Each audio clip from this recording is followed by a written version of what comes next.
All right, let's say we have a known electric field. Let's say the electric field is, let's say to the right, and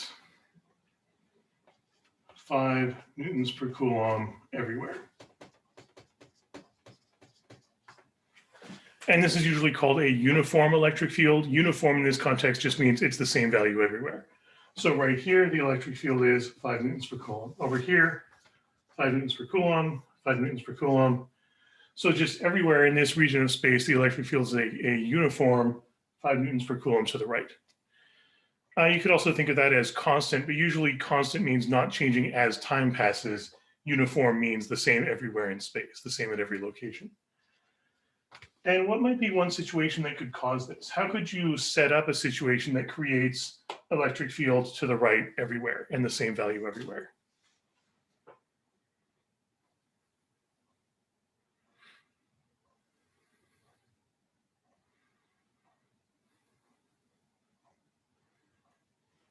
Typically, we would expect electric field to be pointing away from what and towards what?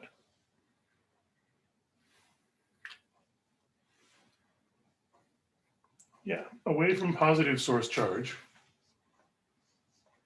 and towards negative source charge. Of course, if we just have 1 point positive source charge and 1 point negative source charge, we're also going to have electric field lines going out like this, but then curving around. And likewise, down to the right like this, and then curving around because it's got to go into the negative. And likewise, something like this. Does this fit the description of uniform electric field to the right everywhere?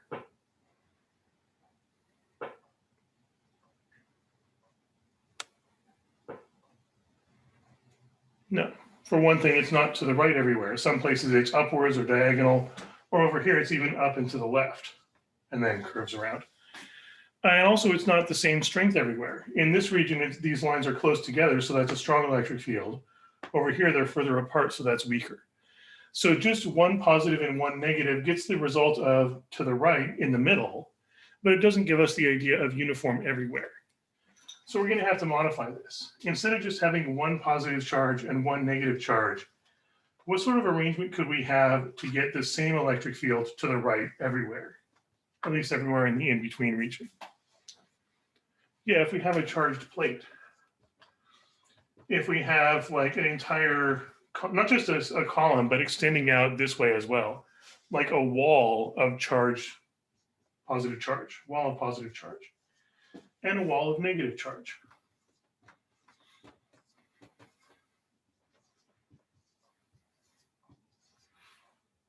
That way, we're going to have electric field pointing directly outwards from the positive charge and directly towards the negative charge. And the electric field lines are going to be parallel, and they should be spaced equally. If you have at least as long as you got a very large charged wall.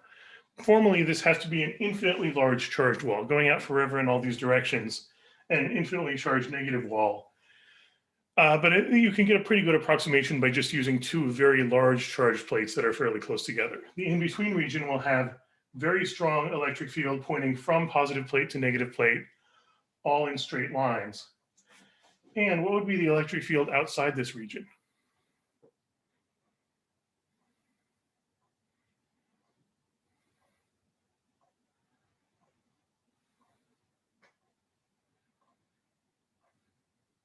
Pointing towards the left, because we should be pointing towards the negative charge, right? But the positive plate also creates electric field over here. If you take a look at this location, we definitely have electric field pointing to the left caused by the negative charges. But we also have positive charges create electric field pointing outwards, including even further away. So we get an electric field to the right caused by the positive charge. And usually you would expect the electric field from the further charge to be weaker.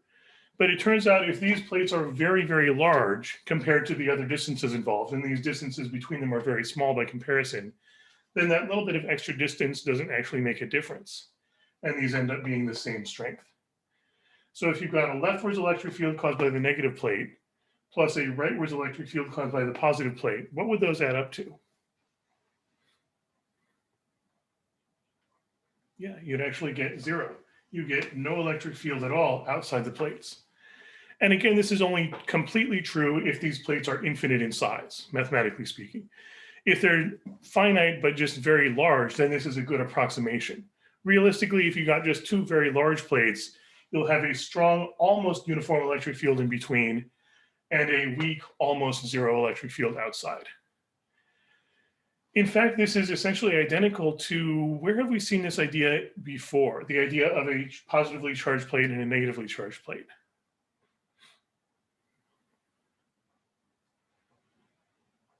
Where have you seen this device in 7b? If you got a plate that stores positive charge and a plate that stores negative charge, specifically what aspect of circuits? What tool? Yeah, a capacitor.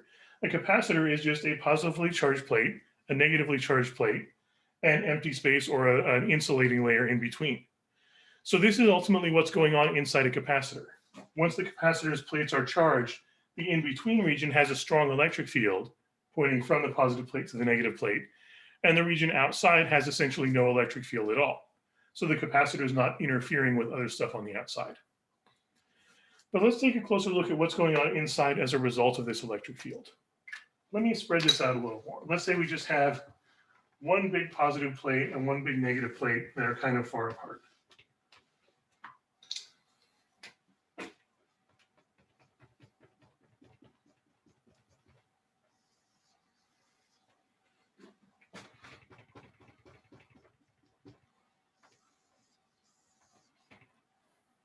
And so we're going to get electric field pointing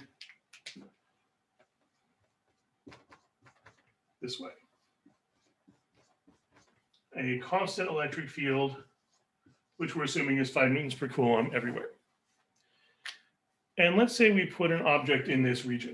Let's say we take a, let's say a 3 coulomb charge.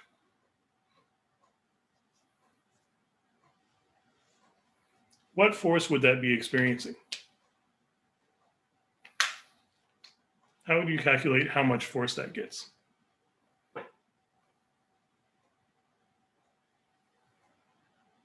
Yeah, charge times electric field. Charge, positive 3 coulombs, times electric field, 5 newtons per coulomb, so we get 15 newtons.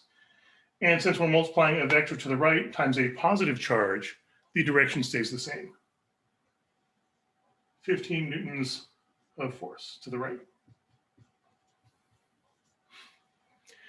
But let's say instead of just leaving it there, because if you just put this there and let go, what would you expect to happen to it? If you just put this charge there and let go and leave it alone, what's going to happen?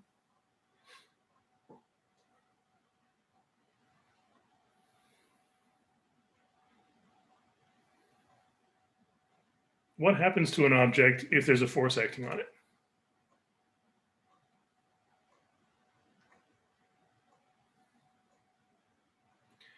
Yeah, it's going to end up on the negative charge plate. Even if we just look at a short amount of time, the force at least causes it to accelerate. Keep that in mind. A force causes acceleration. I wouldn't say a force causes motion, which is very tempting to think of, but a force doesn't really cause motion. A force causes a change in motion. So if this object is at rest, it's going to start moving. If it's already moving, it's going to accelerate in that direction. It's changing its motion. But either way, if you, assuming we put it there at rest, it's going to start moving and then move faster and faster and faster. But let's say we want to prevent that. Let's say we want to just hold this in place. What do you have to do to this object to make sure it does not accelerate?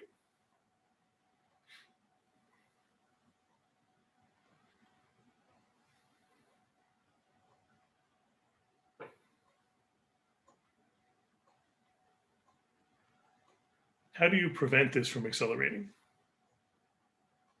Yeah, you need to apply an opposite force to it. You need to hold it in place by applying your own force that's 15 newtons to the left.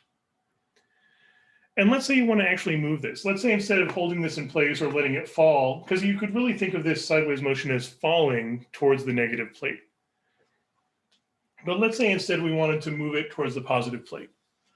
Let's say we want to move it let's say 2 meters. So that's our distance traveled. We're moving it 2 meters to the left to this new location, its new home over here. That means you're applying a 15 Newton force as you move the object. If you're applying a force as the object moves a distance, what does that count as? What are you doing? That's work, exactly. We've got a force times a distance. Force times distance is work. And we can describe that amount of work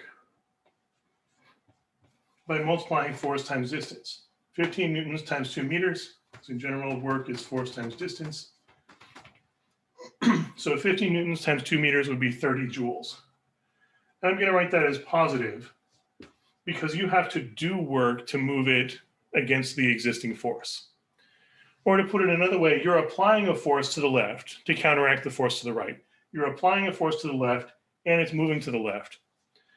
So you're doing a positive amount of work. You're doing work to it because your force is in the direction it's moving. And if you're just moving it at a constant speed, what's the only type of energy that would be changing? What energy are you adding to it?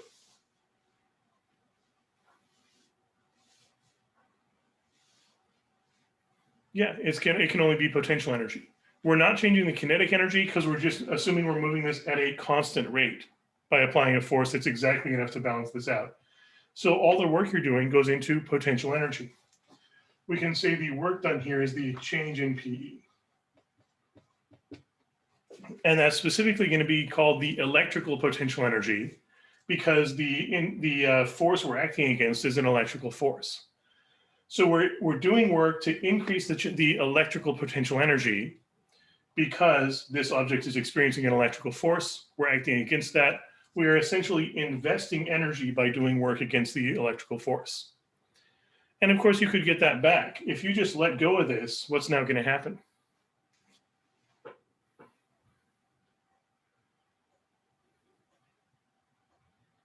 You push the object to this location and then let go. What would you expect to happen there? Yeah, it's going to, and again, I would say not just move, but accelerate. It's going to accelerate back to the right towards the negative plate because that's the direction of the force acting on it. So it's going to accelerate, getting faster and faster and faster. And that means the potential energy that you invested in it is now going to be changing into kinetic energy as it gets faster and faster. So pushing it to the left means it's gaining potential energy. If you let go, it's going to lose that potential energy, but gain kinetic energy as it gets faster and faster. So we've still got the idea of conservation of energy at play here. But let's say we have a different charged particle. Let's say we take a charged particle that is, let's say 9 coulombs. How much force would you expect that to get?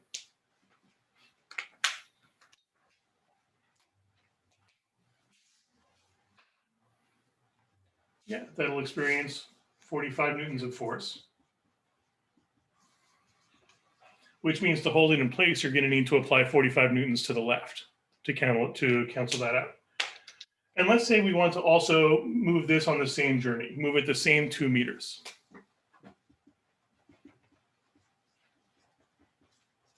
If we want to move this the same 2 meters to get to its new home, 2 meters over here,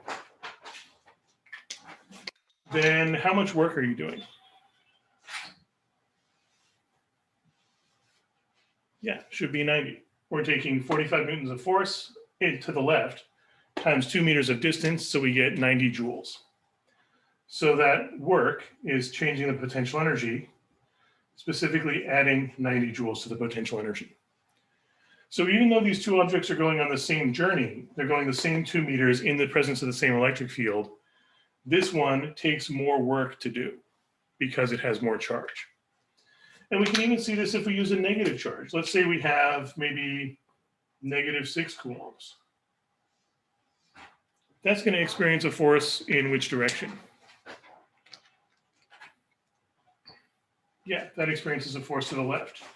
And again, multiply force times charge, or charge times electric field.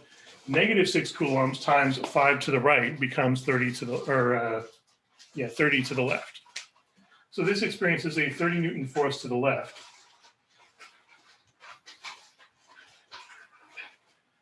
Which means if we just let go of this, it's going to drift to the left. And let's say we want it to move to the left, but we want it to move to the left at a constant speed. We want it to move to the left the same 2-meter distance to get to its new home. But if you want to make sure this does not accelerate, how do you prevent this from getting faster and faster as it moves to the left? How do you keep it from accelerating?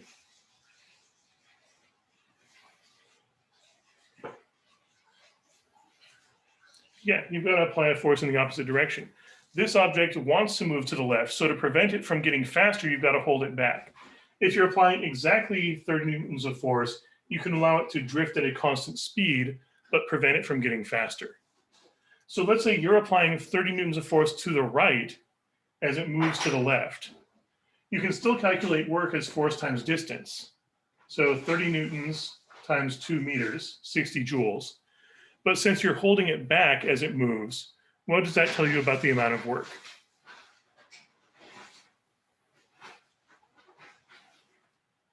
If you're doing work to prevent it from getting faster, how would you express that mathematically? Are you adding energy to the system or removing energy from the system?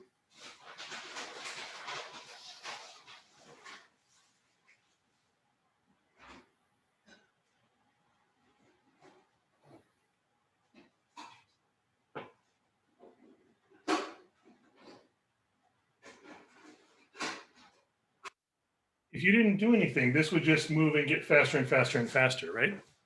So it would be gaining a lot of kinetic energy. If you're holding it back as it moves and just making sure it moves at a constant speed, are you allowing it to get more energy or less energy? Less energy, yeah. By holding it back, by preventing it from getting faster when it naturally would get faster, you are essentially removing energy from the system. So we represent that by work being what sort of number?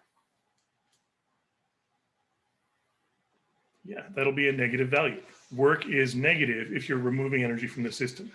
You can also see this algebraically. You're applying a force to the right, but the object is moving to the left. If we say, let's say to the right is the positive direction, so force is positive, because you're applying a force to the right to balance out the natural force. But it's moving to the left, that's the negative direction. Force is positive, delta x is negative, that means work is a negative value. So you are doing a negative amount of work, negative 60 joules, which means the object is losing potential energy. Negative 60 joules. And you can think of the 60 joules as the kinetic energy it would be gaining, but it's not. It's not gaining those 60 joules of kinetic energy because you're preventing it from getting faster. It's losing 60 joules of potential energy, but it's not getting faster, so it's not gaining 60 joules of kinetic energy like it would. So note that all three of these, again, are making the exact same journey. They're all going 2 meters to the left in this 5 newtons per coulomb to the right electric field, but they're experiencing very different changes in potential energy. And why is that? Why are these experiencing different changes to potential energy, even though they're moving on the same journey?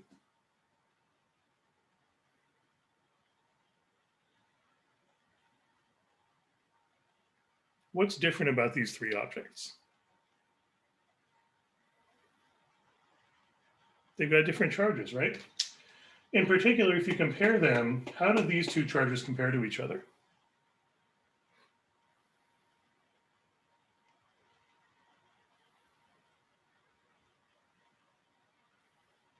Yeah, triple the amount of charge, and note that the same is true for potential energy.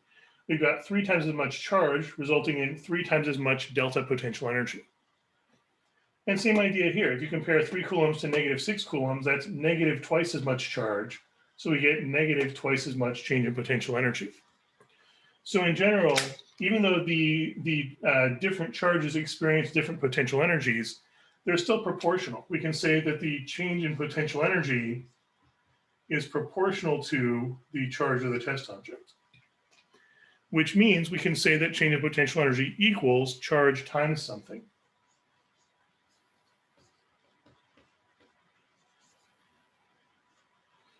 And that something we usually call potential. Not potential energy, but potential. And it's written as a capital V because it is also known as voltage. So this is basically how we're defining the idea of voltage or potential. We see from this example that the amount of change in potential energy for a given journey is proportional to the charge of the object. So we can say the change in potential energy should equal charge times something. That something we call voltage or potential.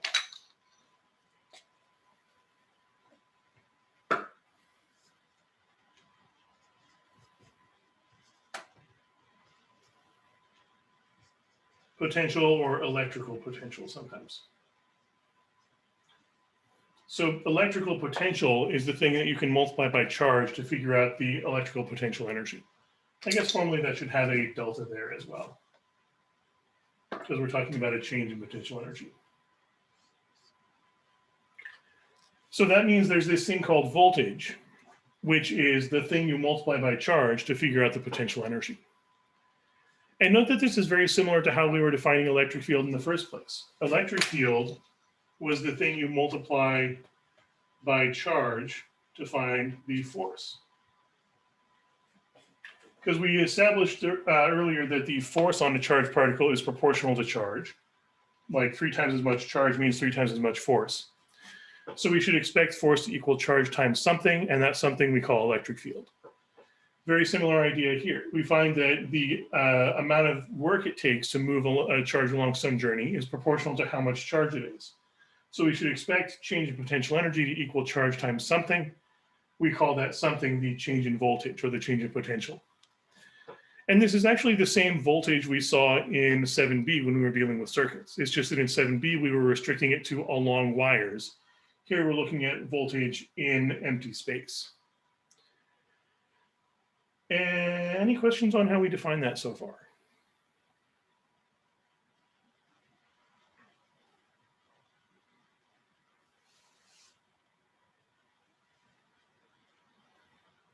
And as usual, whenever we introduce a new quantity, it's a good idea to get more information about that by, for instance, how could we get more information about what delta V actually means here?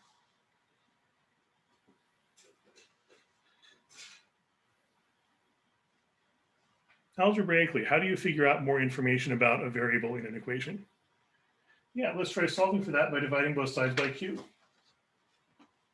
We could say that delta voltage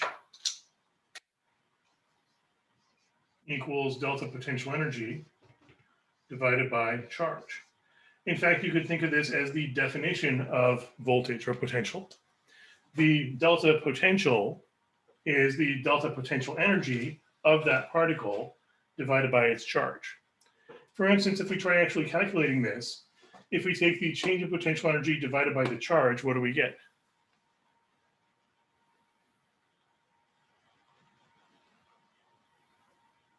Yeah, we get 10. So from here to here, 30 joules of change in potential energy divided by 3 coulombs is a delta voltage of positive 10. And the units there would be joules per coulomb, also known as volts. Volts means joules per coulomb in terms of the units. And this is the same volts we were looking at in 7B. 7B, we briefly talked about how voltage is an energy density. It's energy per unit of charge. And here we're looking at voltage specifically as potential energy per unit of charge. So when we say 10 volts, we mean 10 joules of energy per coulomb of charge. This path involves 30 joules because that's 10 joules of energy per coulomb times 3 coulombs. Each one of those coulombs experiences a 10 joules change. What about for this one? If we take this potential energy change divided by this charge, what do we get?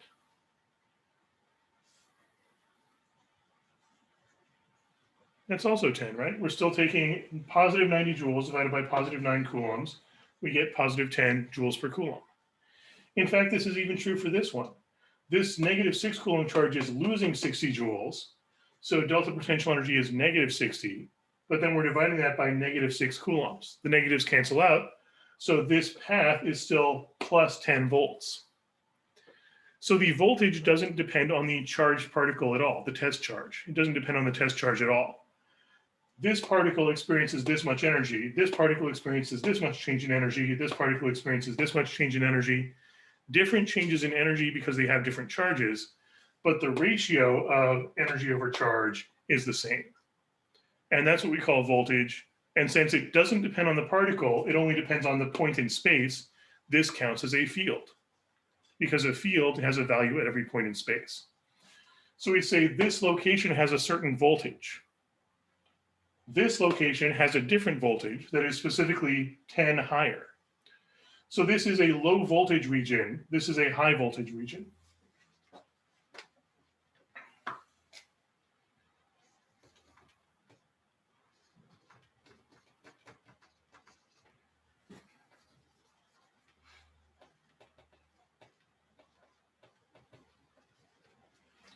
And note what's going on with the particles here.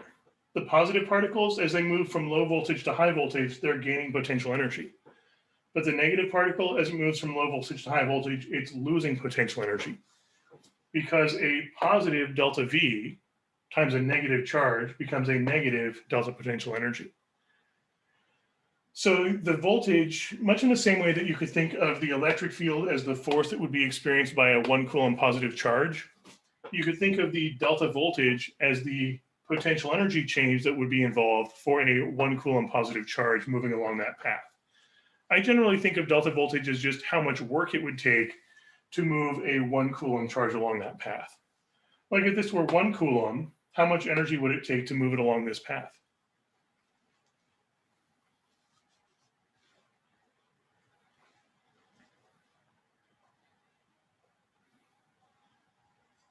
Yeah, it should be 10. 1/3 as much charge means 1/3 as much work. So a 1 coulomb charge would cost 10 joules of energy to move along this path, which is why the voltage difference is 10 volts. 10 volts literally means 10 joules of energy per coulomb of charge.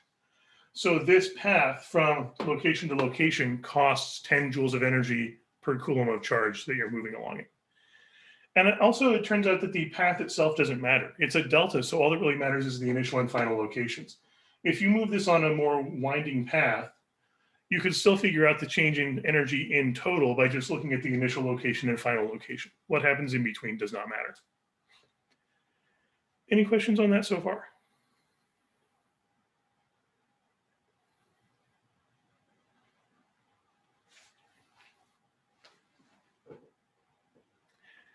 And we usually map out the voltages by taking a look at where the low voltage is. What's 0 volts?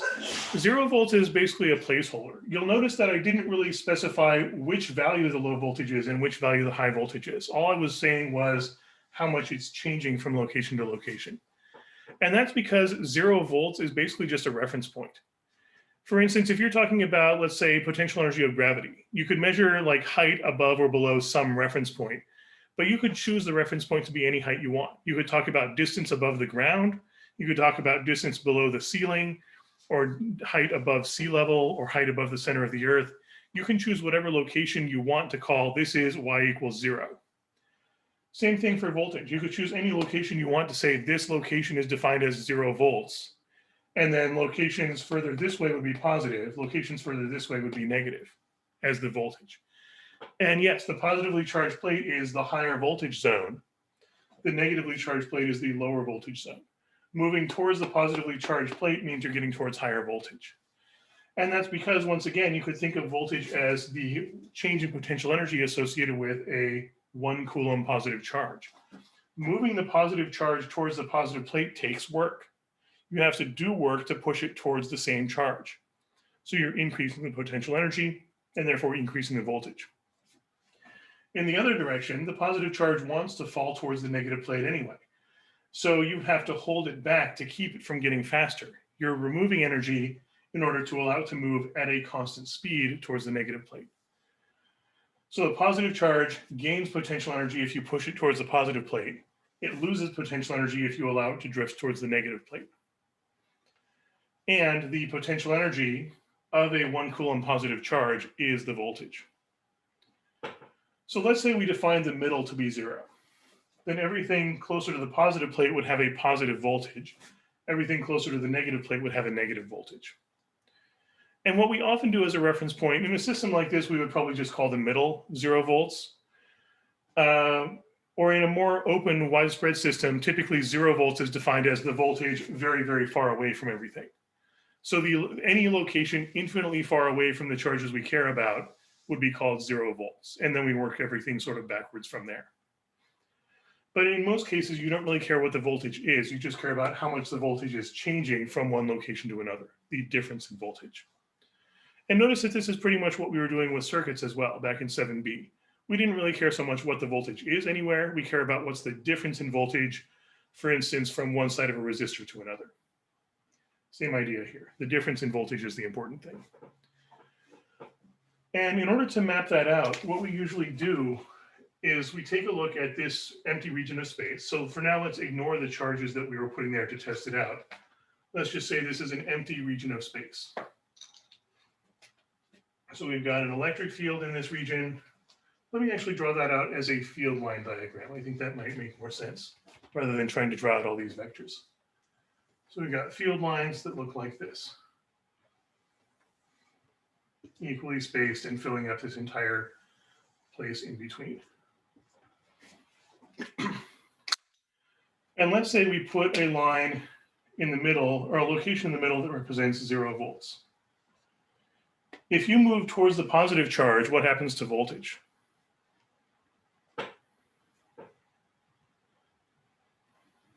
It increases. And note that that's also moving against the electric field. If you move against the electric field, you're going towards higher voltage. Yeah, you can say the potential energy, and specifically I'd say the potential energy of a hypothetical positive charge, because the delta voltage represents the delta potential energy of a +1 Coulomb charge. For a negative charge, it's opposite. Like if you move a negative charge towards higher voltage, it gets less potential energy because of the negative sign.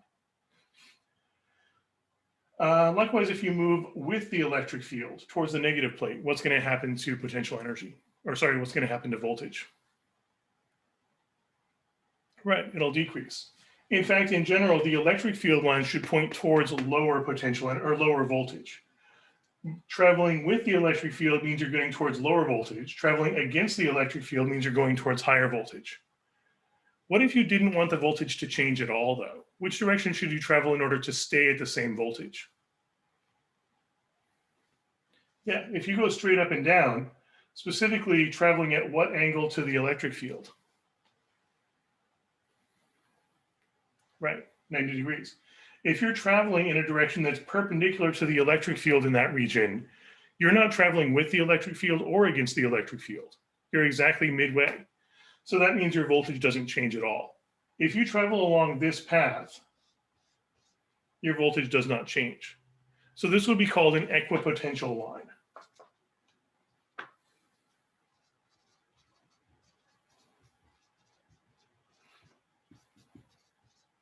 And line is kind of a misnomer. They don't always have to be straight lines. They often curve. But the important thing is that an equipotential line is a path that's perpendicular to the electric field everywhere. And if you travel along this equipotential line, your voltage does not change. In some ways, this is very much like if you imagine like a landscape with hills. If you travel in the uphill direction, your elevation increases. If you travel in the downhill direction, your elevation decreases. But if you travel along a perpendicular to that path, you're traveling exactly on the same level. It's an equal height curve. Very similar here. The equipotential curve or equipotential line does not change your voltage because you're traveling perpendicular to the downhill, uphill direction. In fact, I think it's very convenient to think of the electric field as pointing in the downhill direction, assuming you're talking about a positive test charge. The electric field points downhill, leading to lower voltage. The opposite direction points uphill, leading to higher voltage. So this would be the lower voltage zone, the higher voltage zone, and we could even mark off more of the equipotential lines. Let's say we already established that traveling 2 meters was a 10 volt difference. Let's say we put this exactly in the middle. So 1 meter over here would be positive 5 volts. 1 meter over this way would be negative 5 volts. And let's say we go 1 more meter. One more meter should be another 5 volts, leading to a positive 10 volt region. 1 meter further this way would mean losing another 5 volts, getting us to negative 10 volts. So if you travel some distance along the electric field, you decrease your voltage in a very consistent way. If you travel against the electric field, you're increasing your voltage in a very consistent way. So these equipotential lines, which are usually marked every 5 volts or every 10 volts or something like that, are a very useful way of mapping out where the voltage is. Because now if I wanted to figure out how much work it takes to move in some more complicated path, let's say I want to move from here along this path. If I want to move from here to here, and I want to know how much energy that takes, I don't need to care about the path itself. All I need to care about is the initial location and the final location. Specifically along this path, what's the overall change in voltage?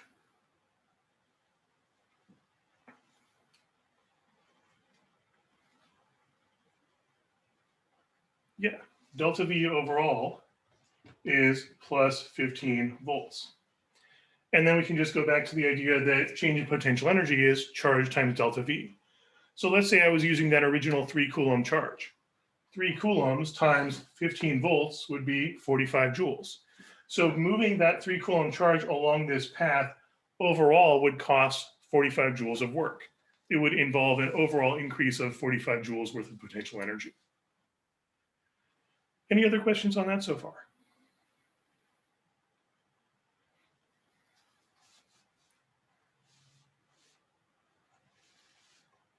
All right, so that's the main idea of voltage. If you want to see an idea, a general summary of how all these concepts, the voltage, the potential energy, the force, the electric field, how they all relate to each other, I've got a chart on math.ncheese.org. Let me pull up a link to that. What was it?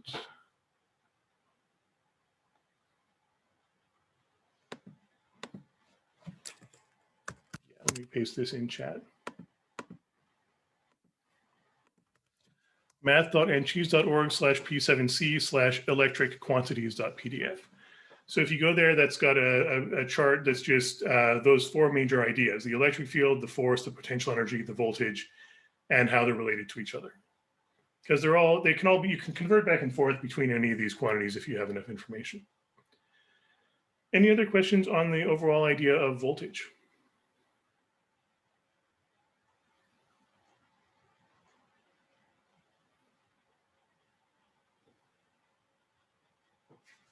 And one more link back to physics 7b.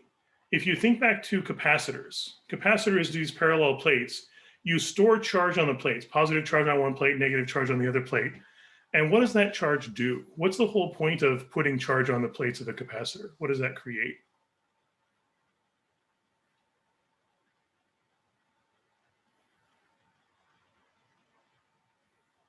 When a capacitor is storing charge on its plates, that means there's a difference in what from one end to the other?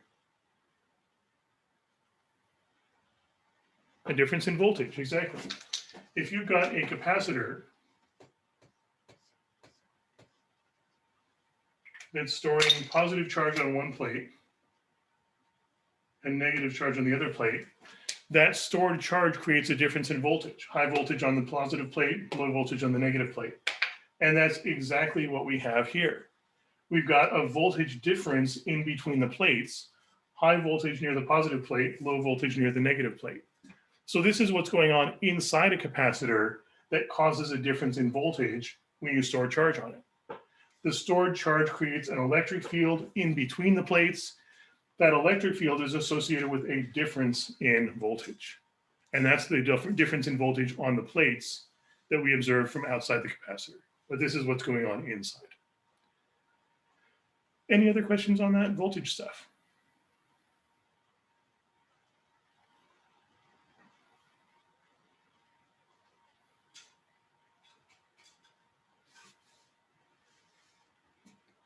All right, then let's take a quick look at the idea of electric dipoles. And I'm going to use the same setup, this same test chamber with positive plate, negative plate, and this uniform electric field.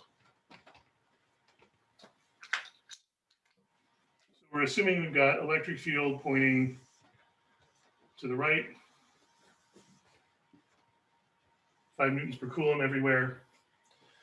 And let's say instead of just one charged object, let's say we put a linked pair of charges. Let's say we have some object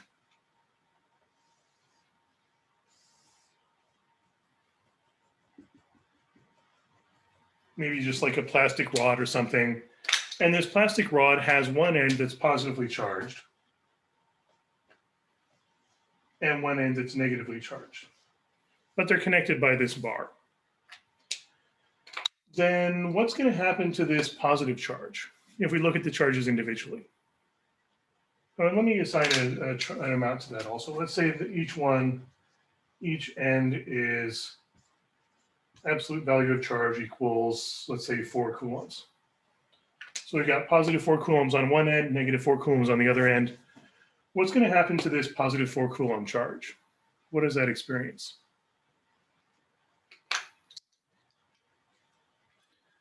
It's going to ultimately rotate, right? Because this positive charge gets attracted towards the negative plate. Can you tell me how much force that's going to be? How much force does this positive charge experience? Assuming it's positive 4 coulombs. Yeah, should be 20. We can just multiply charge times electric field. Positive 4 coulombs times 5 to the right becomes 20 to the right. So this experiences a force of 20 newtons. And the negative charge, since it's the same amount of charge in the same electric field, it's still going to be 20 newtons, but to the left, the opposite direction from the electric field. And notice that you can tell that even if you didn't know this was a positive plate and this was a negative plate. If all you had was the electric field, you know the positive charge experiences a force in the direction of the electric field. The negative charge experiences a force in the direction opposite to the electric field. As forces, what's the total force acting on this? Yeah, it's going to be 0. As forces, they cancel out. So that means this object does not translationally accelerate. This is assuming that the electric field is uniform. If the electric field is the same everywhere, then this dipole, which is what we call this, an object with positive charge on one end, negative charge on the other end, is called an electric dipole. This electric dipole does not accelerate translationally because the total force is 0. We've got the same amount of charge, just opposite signs, in the presence of the same strength electric field. So the forces cancel out. But if we look at them as torques, let's say we treat the center of the object as the pivot point. Do you remember how to figure out the direction of a torque from 7b? Yeah, you can use a right hand rule. For instance, put your right hand at the pivot point, stretch out your fingers towards the, let's say, the positive charge, and curl your fingers in the direction the force is pointing. My thumb is pointing into the board, so that's the direction of torque inwards. But if I take a look at the bottom negative charge, put your hand at the pivot point, stretch out towards that location, curl your fingers in the direction of the force, my thumb is still pointing inwards.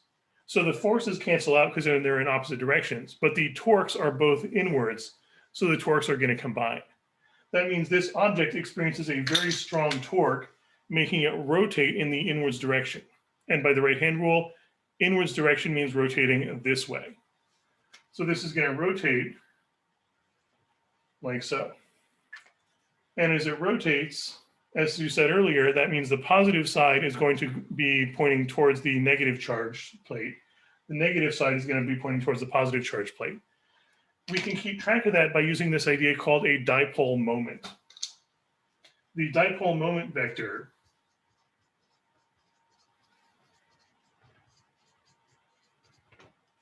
is a vector pointing from the negative end towards the positive end. So in this case, the dipole moment vector would be this vector.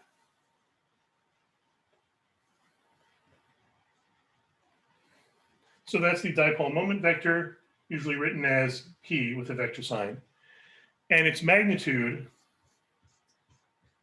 is just charge times distance. And I'm going to put that in absolute value because we're talking about a magnitude. So that's the charge, in this case 4 coulombs, times the distance between the charges. So for instance, distance, specifically distance between the charges. So like, let's say these charges are half a meter apart. You take 4 coulombs times half a meter, that'd be 2 coulomb meters. And that would be the units, because we've got coulombs of charge times meters of distance. So dipole moment will be measured in coulomb meters. And that basically tells you how strong of a dipole it is. A very large value of dipole moment means like lots of charge far apart. A weak dipole moment would mean just a little bit of charge close together. But that's going to cause rotation until eventually, let's say the dipole moment rotates so it's now like this. That would mean, and the direction of the dipole moment vector is basically just talking about the alignment of the dipole. We now have the positive charge over here, the negative charge over here. Positive charge experiences still a force in the direction of the electric field. Negative charge still experiences a force exactly opposite to that direction. And now what is the torque? What is the torque now going to be? If you draw out the radius vector, do you remember what happens from 7b if the radius vector and the force vector are parallel? Yeah, that means no torque at all. And you can even see this if you got this object that's flexible. If you just grab one end and pull, you're not creating any rotational effect at all. To get a rotational effect, you have to push at least somewhat perpendicular to the radius vector. A force that's parallel to the radius vector creates no torque at all. And same thing with the other side. Radius vector and force are parallel, so that's no torque. So if the dipole moment vector is aligned with the existing electric field, you get no torque. That doesn't mean it suddenly stops rotating there. If it's rotating faster and faster and faster, it's going to keep going through there. But after it rotates past, because of its own momentum, it's going to experience a torque pushing it back the other direction. And it's going to keep wobbling back and forth around aligned with the electric field as equilibrium. If there's no friction, it's going to keep twitching back and forth forever. But if there is friction or any other way to lose energy, the oscillations get smaller and smaller until it eventually settles aligned with the electric field. So you can basically use an electric dipole as the electrical version of a compass. Take an object, charged negative on one side, positive on the other, allow it to swivel, put it in the presence of an electric field, it'll twitch for a while, and eventually line up with the existing electric field. So you can't see electric fields, but you can take this charged dipole, put it in the presence of the electric field, and it'll swivel to show you the direction of the electric field, the electric version of a compass. Any questions on that?